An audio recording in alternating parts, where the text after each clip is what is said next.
Hello and welcome to Maths with Mr. Scales. Two challenges for you today. We've got our What's the Story with the number 24, and we've also got our number pyramids. Okay, so starting off with What's the Story, there's a few different ways you can do this. The story is all about the number 24. You can make this as hard or as easy as you like. We can use addition, subtraction, multiplication or division. And for those that really want to challenge yourself with that red hot challenge, you could be using your decimals, fractions and percentages. For those of you that haven't done What's the Story before, it's really simple. The answer will always be 24. You get to tell me the story. So for example, with an addition story, we might say something very simple such as 20 plus 4 gives us our answer of 24. We might want to think about subtraction, something like 30, take away 6. We could think about multiplication, such as 2 times 12, or division, where we might want to think about 48 divided by 2. You want to try and generate as many as you can with all of those different scenarios. For those that want to challenge yourself a little bit more, we want to start thinking about decimals, percentages and fractions. So you might want to tell me that half of 48 is 24. You might want to tell me that 10% of 240 is 24. Okay, so you challenge yourself as hard as you can with our What's the Story.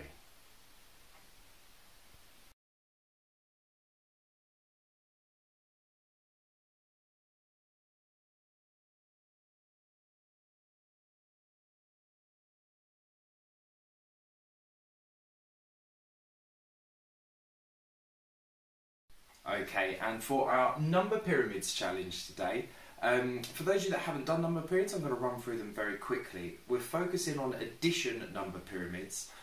All you need to know is that this number plus this number will equal the block above, and that's how we complete our pyramid. So for example, with this first one, I've given you all three numbers. So we've got 7 plus 4 will give us the number above. 4 plus 5 will give us that number above.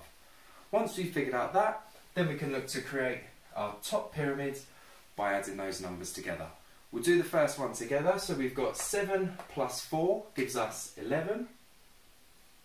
4 plus 5 gives us 9. 11 plus 9 gives us 20. Okay, and that's how we complete a number pyramid.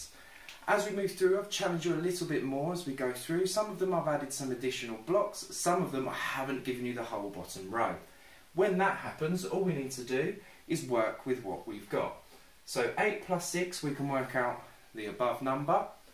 6 plus, we haven't got that number, so we need to use the inverse. What we know is this 6 plus this will equal 11. So using the inverse, we can do 11 take away 6 to give us that missing number.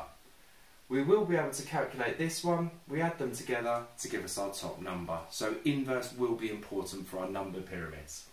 As we move through, you can see this one starts to get a little bit more difficult. So again, we've got one bottom number. However, we know 17 plus something will equal 32, so we use the inverse. 32 take away 17 will give us our answer.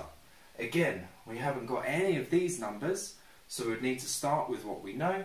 58 take away 32 will give us our missing number, and we can work back down the pyramid. As we go through, you can see I've started to add some additional numbers in here, some additional blocks, and that continues as we go into question 5. Good luck with your number pyramids. Why not create your own at home?